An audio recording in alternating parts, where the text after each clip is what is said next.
E aí pessoal, tudo tranquilo? Seja bem-vindo ao nosso canal. Hoje a gente inicia a série com 3 vídeos sobre fundos de papel. Então o primeiro vídeo agora vai ser um histórico, a gente vai falar um pouco sobre vantagens e desvantagens do fundo de papel. No segundo vídeo a gente vai partir para alguns conceitos importantes para você que investe nesse tipo de ativo. E no terceiro vídeo a gente vai fazer uma análise 360 graus de um fundo de papel para te mostrar como é que faz essa análise. Então fique aí, participe com a gente aí dessa série de 3 vídeos. Eu sou o Otmar Schneider. Eu sou o Elon Se Florindo. você ainda não é inscrito no canal, se inscreva no canal e ative o sininho para você receber notificação assim que a gente lançar um material novo. E vamos para o vídeo de hoje. Então, quando a gente fala de fundos imobiliários, né, existe a possibilidade dentro da legislação que o fundo de imobiliário, mesmo de tijolo, ele faça um investimento em ativos de renda fixa, né? Então ele pode comprar, por exemplo, LCI, pode comprar LCA. E no caso dos fundos de recebíveis, eles utilizam lá os certificados de recebíveis imobiliários, né? Então, o portfólio do fundo não é mais de imóvel de tijolo, agora são contratos de recebimentos, né, de algumas dívidas ligadas ao setor imobiliário. Por isso, eles são chamados de fundos de recebíveis. Os fundos de recebíveis eles podem ter também investir em LCI, LCA, em LH, em LIG. E também isso aí eles normalmente usam como caixa, né? Porque tem uma rentabilidade um pouco mais baixa, ao mesmo tempo que o CRI ele é onde tem a maior custo-benefício para o fundo. Então a maioria dos fundos de papel, né, que a gente chama de fundo de papel, eles investem prioritariamente em CRI. No caso dos fundos de papel, eles também têm LCI, LCA, LH, os mesmos papéis e também os recebíveis. Eles são conhecidos por fundos de recebíveis porque o principal instrumento dele é o recebível imobiliário, que é o instrumento mais rentável. No caso da LCI e LCA, eles também deixam no caixa até fazer a alocação em um instrumento de melhor rentabilidade, que é o caso do CRI. Então, para facilitar o seu entendimento, a gente vai dar um exemplo mais prático, né? Pensa assim, ó, você tem um negócio, né, e você gostaria de fazer uma expansão. Por exemplo, você lá é um um administrador de um shopping center, por exemplo, e gostaria de fazer uma expansão dentro do seu shopping, né? E aí o que você pode fazer? Você pode primeiro pegar o dinheiro que você tem de patrimônio, colocar naquela obra para fazer uma determinada expansão, se capitalizando com seus próprios fundos. Você pode recorrer ao banco e lá o banco conseguir um empréstimo bancário pagando juros para o banco para executar aquela etapa de obra que você gostaria de fazer. Ou você pode utilizar o recurso que é a securitização, que é o que caracteriza aí os certificados recebíveis imobiliários. Então o que acontece? Se você é um empresário que tem bastante grana, né, e no passado isso estava bem mais fácil, o que acontecia é que você ia lá, batia na porta do BNDES, fazia um projeto, o BNDES te dava aquele dinheiro com um juro bem mais baixo e você fazia o que você tinha que fazer. Se você não fosse um empresário muito grande, essa porta do BNDES pode ser que ela não iria estar aberta para você. Você teria que recorrer a um banco particular e esse banco iria colocar para você lá a taxa de juros dele para financiar aquela obra. E aí o juro é um pouco maior.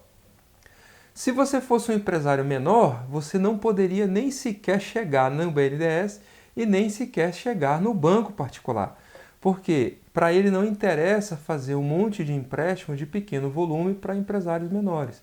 Então essas empresas, chamadas securitizadoras, elas são as portas de entradas para os financiamentos dessas pessoas que estão fora do radar, né, dos grandes bancos e também não estão atrás de buscar financiamentos com juros muito altos. Então você poderia recorrer a um banco se você fosse lá o empresário, o pequeno empresário, mas ele não ia te aceitar porque você está fora do radar dele.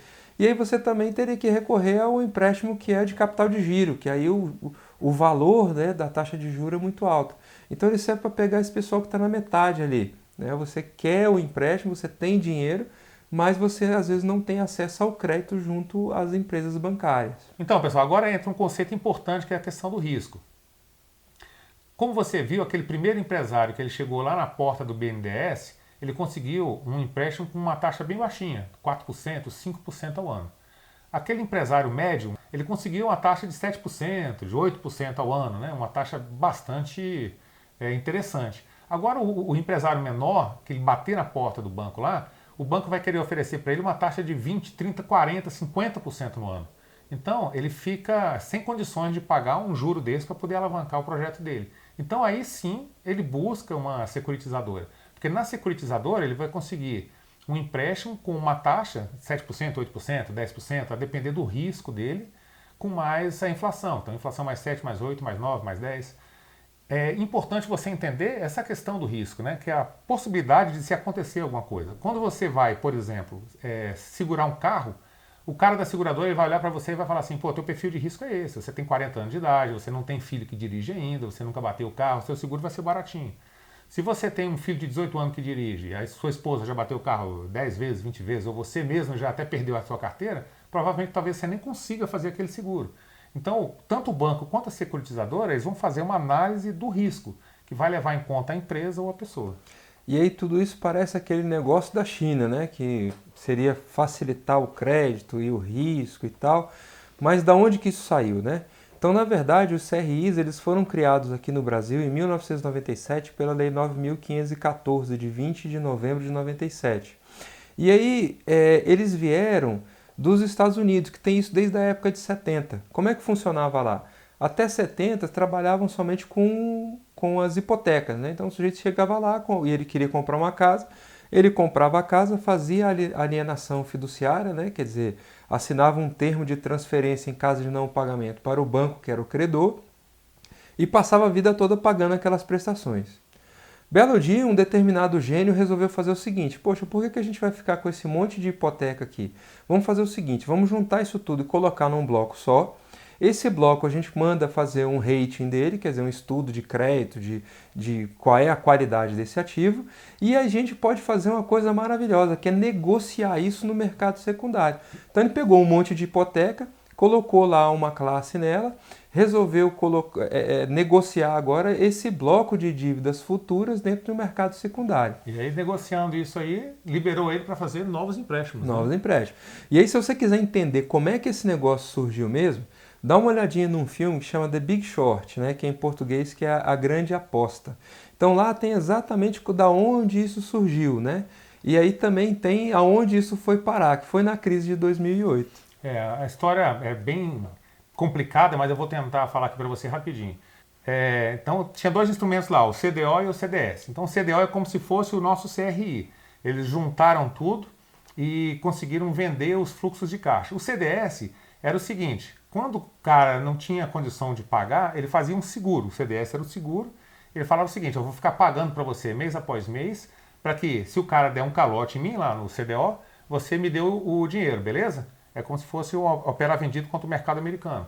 E aí o banco pegou esse CDS, que o cara depositava todo mês a fatiazinha lá do seguro, e fez um outro CDO e comercializava. Então a dívida ficou em cima de dívida, em cima de dívida, em cima de dívida e virou uma grande dívida, né? Virou uma montanha de dívida. Então, além disso, o crédito foi concedido a pessoas que não tinham a menor capacidade de pagamento. Isso fomentou artificialmente o mercado imobiliário, fazendo com que o preço dos imóveis subissem a cada dia devido ao forte aumento da demanda. Assim foi formada uma bolha imobiliária perfeita, que iria se tornar a maior crise imobiliária dos Estados Unidos, que a gente sente ela aí até hoje.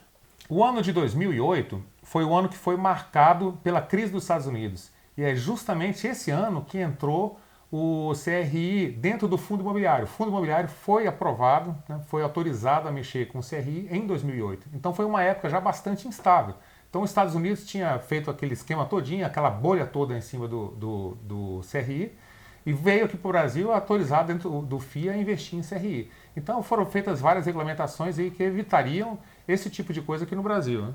Então a gente teve essa vantagem, né? Porque os Estados Unidos criaram, desenvolveram e destruíram a indústria antes da gente começar a utilizar aqui. E quando a gente começou a utilizar dentro do fundo imobiliário, ela já estava muito mais aprimorada e muito mais regulamentada no Brasil. O que iria prevenir, por exemplo, que acontecesse a mesma coisa aqui do que aconteceu no mercado de lá. Então, por exemplo, o fundo imobiliário aqui no Brasil não pode se alavancar. Lá nos Estados Unidos a gente tem os REITs que podem se alavancar. Então a gente tem algumas diferenças básicas que vieram a proteger, né, o investidor, digamos assim, desse tipo de coisa. Só que também limitou um pouco o desenvolvimento da indústria. E aí é bom a gente esclarecer isso pelo seguinte, toda vez que a gente consegue uma taxa mais alta, é claro que está envolvido num maior risco.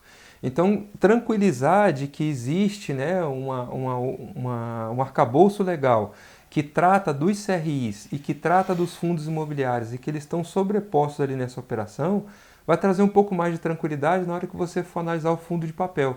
Porque um dos preconceitos que as pessoas têm em investir nesse tipo de fundo é a insegurança jurídica, né, do pagamento ou, enfim, da qualidade podre de um portfólio desse e que, na verdade, ele não é bem assim. É uma coisa que é bastante segura.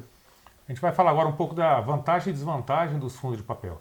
Então, uma das vantagens do fundo de papel é que ele consegue repor para você a inflação mais uma taxa. Ele te promete um ganho real. Então, você compra um fundo de papel, né, que tem lá um monte de CRI lá dentro, já tem uma diversificação natural. Então, uma das vantagens é a questão da diversificação.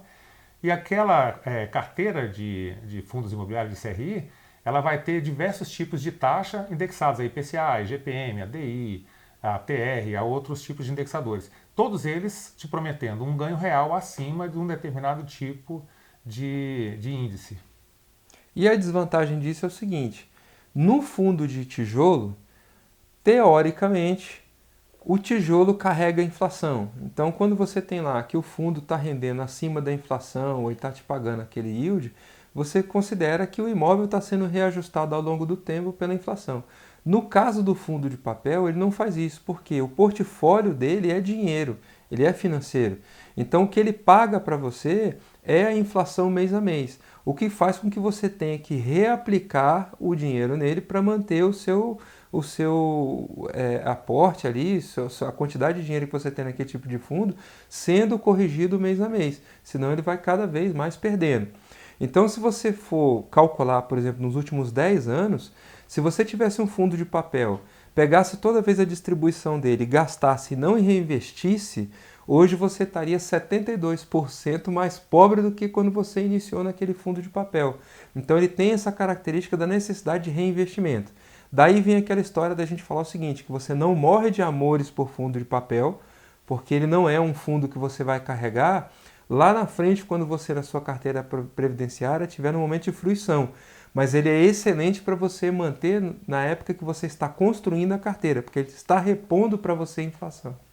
Então, o que a gente tinha para falar para você sobre o histórico dos fundos de papel é isso. No vídeo que vem a gente vai falar um pouco sobre como olhar os principais aspectos que você deve observar ali dentro de um fundo imobiliário para você poder fazer uma análise. Se você gostou do vídeo aí, deixe seu joinha, se inscreva no canal. E fique tranquilo.